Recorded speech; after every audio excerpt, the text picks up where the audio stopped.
Hey, Shalom and Shalom and stuff. Sword by giving all praise to Yahweh Hashem, Yahushua, Hashem, Rakakodash, double honors the apostles of GMS, and honors you brothers doing the work in truth and sincerity. This one is just going to be a video on the comfort of the scriptures, right? Because we all go through some shit. We all, Satan fucks with us all, right? But remember, the scriptures are your comfort. When you go through things, always remember to give praise, right? And that's good or bad, right? Hey, what did Job say? Should we only receive, a good from the Most High, not evil, right?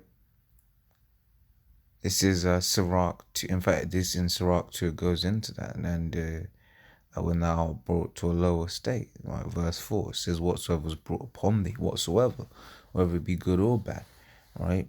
And B, it says, "Take cheerfully." So basically, hey, take it on the chin. So what does the scripture say? Romans 3:23. All have sinned and come short of the glory of the Most High. All right, so be patient when thou art brought to a lower state. So be patient. The Lord will sort something out, right? Whether it's the answer that you want then, or not, right? It says Sirach 2:10. Look at the generations of old and see, did ever any trust in the Lord and was confounded? Or did any abide in his fear and was forsaken? Or whom did he ever despise that called upon him? Right? So the Lord didn't despise those that called upon him. Right? These are the things we got to remember and be comforted in. Right? When you're going through something, you gotta be comforted in that understanding. The Lord didn't despise those that call upon him, right? Those that are called upon him weren't forsaken, right? And you might be like, oh well, the prophets died or whatever, or have you, right? What does the scripture say? It says Wisdom 3, right? It says, "But the souls of the righteous are in the hand of the Most High, and they shall no torment touch them. In the sight of the unwise they seem to die, and their departure is taken for misery," right? So hey, whenever these things happen, or whatever, what have you, the Lord is doing things for a reason. When you just got to be confident that the Lord is doing everything for a reason.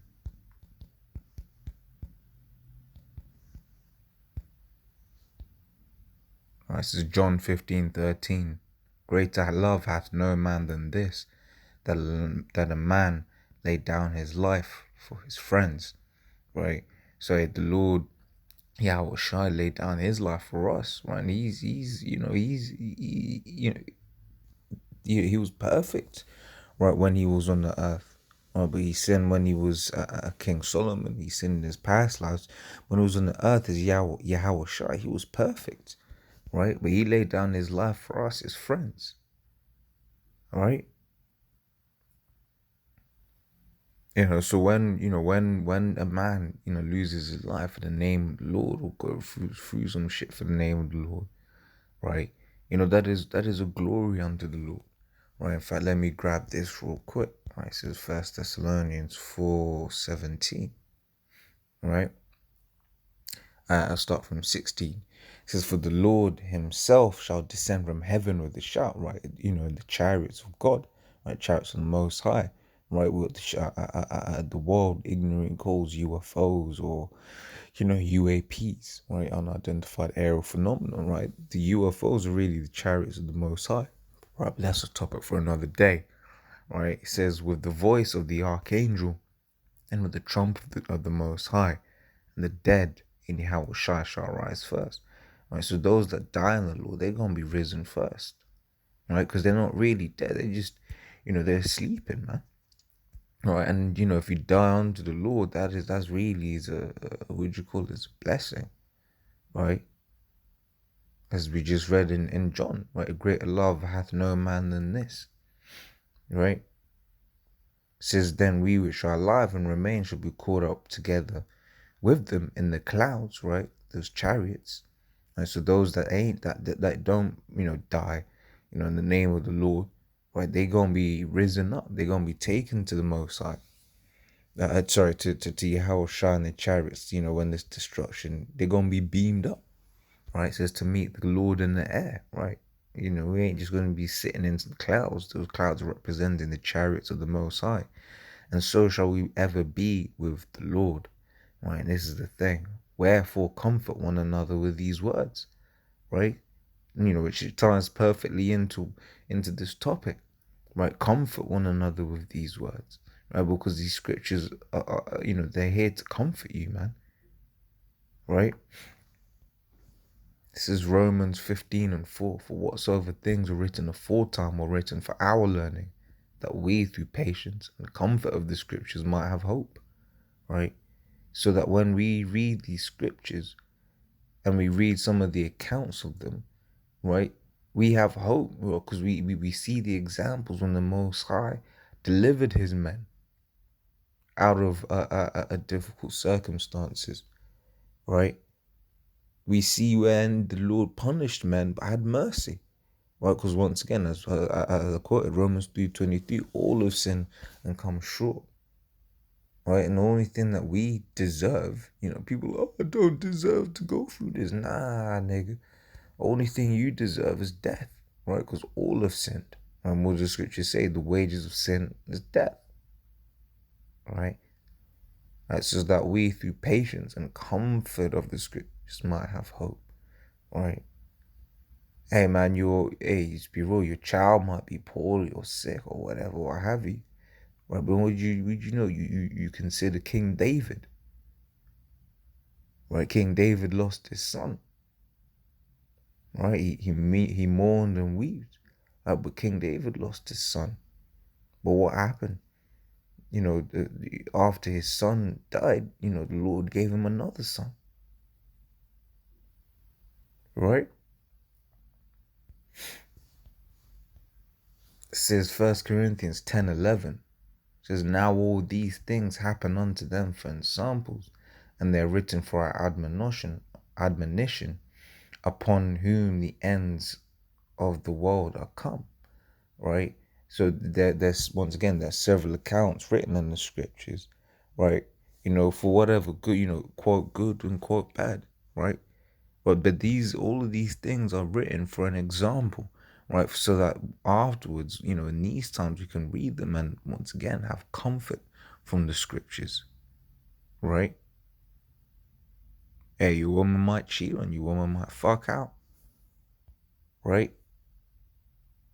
But does the scripture say, he that pleases the Lord shall escape from her? Talking about a wicked woman. Maybe that woman would have got you killed.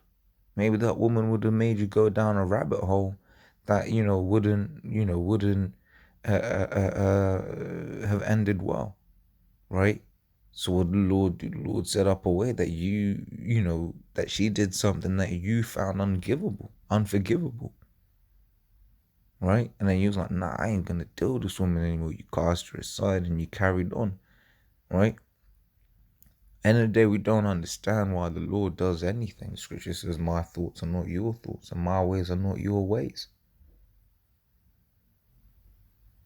That's why the scriptures also said in Sirach, the 2nd chapter, as we read, 2 and 4, be patient when thou art brought to a lower state, right? It's the refining process. All of these hurdles that we go through refine us, but you can't let Satan know that you down like that, man. Right? Because Satan, it was sort of like with animals, man. They can see the one who's weak, and they'll go to you. So, hey, when you're going through some shit, you feel low. Satan's jumping on you, saying, hey, just end it, man. Right? Hey, fight Satan, rebuke Satan in the name of Yahweh Hashem Yahushai. Right? This is Psalms 23:4. Yea, though I walk through the valley of the shadow of death, right? Now it's talking about America. America's valley means low land, right? So I will fear no evil, for thou art with me. Thy rod and thy staff, they comfort me, right? So we gotta know that the Lord is with us all the time, right? Hey, those that please the Lord is with you all the time. Let's get that in another psalm, right? It's Psalms 32. Was it like from 3? 34, I think.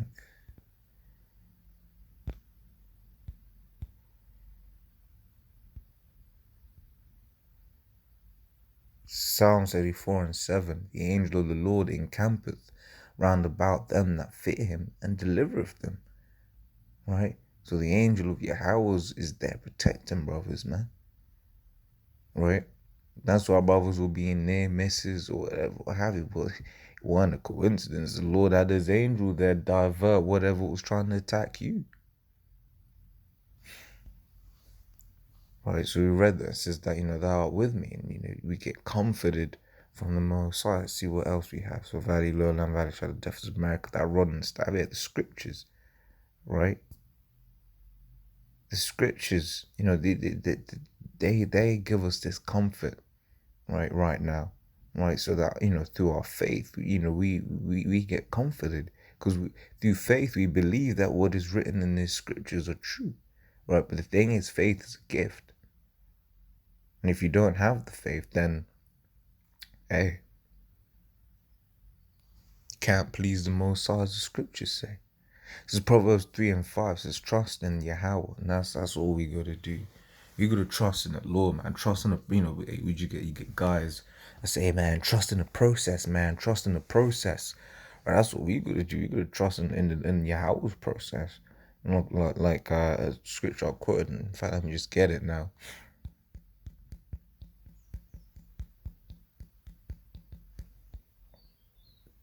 Right, it's Isaiah 55 and 8. For my thoughts are not your thoughts, neither are your ways my ways, saith Yahweh. Right, for as the heavens are higher than the earth, so are my ways higher than yours, and my thoughts than yours. Right? Basically, the Lord saying, look, man, you ain't on my level, so you don't know what I'm thinking. My ways are different, my thoughts are different. Right? Let's see what scripture. Yeah, it says 2 Ezra 4 and 1. Right, it says the angel that was sent unto me, whose name was Uriel, gave me an answer and said, thy heart hath gone too far in this matter, and in this world, and thinkest thou to be comprehend the way of the Most High? Then I said, yea, my Lord. And he answered me and said, I am sent to show thee 3 ways, and to set forth 3 similitudes before thee, whereof if thou canst declare me one, I will show thee, if thou canst declare me one. Right. I will show thee also the way that thou desirest to see, and I shall show thee from whence the wicked heart cometh. And I said, tell on, my Lord. Then said he unto me, go thy way, weigh me the weight of the fire, or measure me the blast of the wind, or call me again the day that is past. Right. So the angel was saying there, I was like, look, man, you're trying to get too deep, man, but you can't even do these things. And he goes on to say this more. I was reading, a brief overview of it, right? It says you can't even do things on the earth, right? You can comprehend things on the earth. So how are you going to comprehend the things of the Most High? Right, and that's us. We don't understand why the Most High does certain things, right? But we just gotta wait and see what the Most High does. This is Proverbs 3 and 5 says, trust in Yahweh, right, with all thine heart, and lean not on thine own understanding, right? It says 2 Corinthians 5 and 7, for we walk by faith and not by sight. And this is 2 Peter 2 and 9. The Lord knoweth how to deliver the godly out of temptation, right? So, hey, we think of us in, when we were leaving Egypt, right? You had the Egyptian army to one side and water behind us, man. Right? Or a body of water behind us. Really, we were through. But the Lord knew how to deliver. The Lord wanted to do something spectacular so that you do what? So that you praise Him. So you praise His holy name. Right? And that's what's going to happen in these last days. Israel's going to be saved with a mighty hand. Right? It's a strange salvation. And all the, all the heathens, all the wicked of the earth, are they going to look up and they going to fear and they're going to understand and they're going to put respect on the name of the Lord. Or you read Ezekiel, the 36th chapter, around about the 21st verse. The Lord's basically said, look, I ain't even saving Israel for Israel's sake. I'm saving Israel for my name's sake. Right? So that's why you gotta be grateful once again, no matter what. When the Lord does something that you wanted him to do, you give thanks. Right? When the Lord doesn't do something you wanted to do, you give thanks, because his ways are not our ways, and we don't know why. He prevented something from happening, right? But you just take it on the chin, you carry on going, right? Because the Lord knows how to deliver the godly out of temptations, right? It says, and to reserve the unjust unto the day of judgment to be punished, right? So all of these people that do wickedly, they gonna get theirs. So you don't have to worry about that, right? Scriptures also say, work out thine own salvation, Philippians 2:12, right? So yeah, hey, the Lord's word, that was edifying, man. But remember, these scriptures comfort us. You go through some stuff, Satan's jumping on you, right? Think about these scriptures, right? Me personally, I like that Sirach 2, right? That Sirach 2:10, right? That's one of my favorite scriptures. That's one of those scriptures that give me comfort, man. Going through some shit. That's what you gotta do. You gotta think in these scriptures, pray to the Most High, and if need be, you gotta fast. Right? I'll get one more. All right, this is Second Peter's First Peter's 5:8. Be sober, be vigilant, because your adversary, the devil, as a roaring lion, walketh about, seeking whom he may devour. Right? Just like a lion, if you're out there moving all weak, right? You all wounded, all nursing your wound, right? And you just constantly there. What will the lion do? He'll be like, oh shit, that's an easy catch. And go and try to test you, right? But that's why you gotta pray to the Lord, right? To when you are brought low, like to keep you strong, get you going again. You gotta remember to hold your head up high, right? Because at the end of the day, no matter what we have, what we lose, no matter what shit we go through, we've got Yahweh Shai, right? And there ain't no better antidote than that, right? To any problem, right? So as always, Lord, we was edified. Till the next time, Shalom.